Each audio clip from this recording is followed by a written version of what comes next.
negli strati di Palermo, evidentemente è probabile che un palermitano, no, invece è di Santa Ninfa di Trapani e chiamiamo qui Gaspare Falcetta. Ecco qua. Ora chiediamo il perché negli strati di Palermo. Un trapanese che scrive, e allora è una poesia dedicata a chi?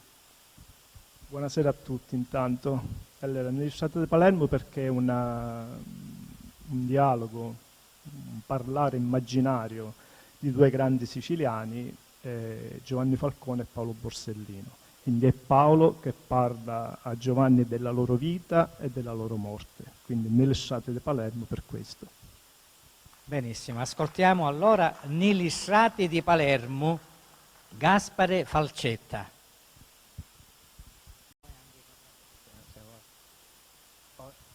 Prova?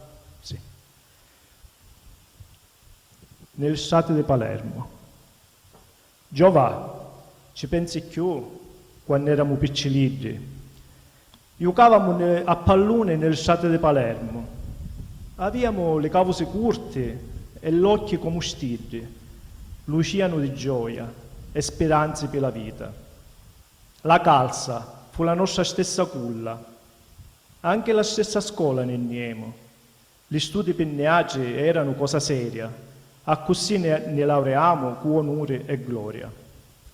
La nostra missione è di servire la giustizia nell'allontanare un'anticchia per fare il nostro dovere e le nostre cuore si inchiano di letizia quando non incontravamo e potevamo parlare. Poi un giorno finalmente un'altra volta cianco a cianco per sanare la nostra terra sceppando la ramigna, anche se la nostra gente assomiglia a lui unco, calandosi lui immo ogni volta che c'è la china. Giova, ci pensi più? Vogliamo canciare anche lo mondo, ma lo mondo ne fece saltare in tall'aria, sciaviati nel stato di Palermo. Grazie.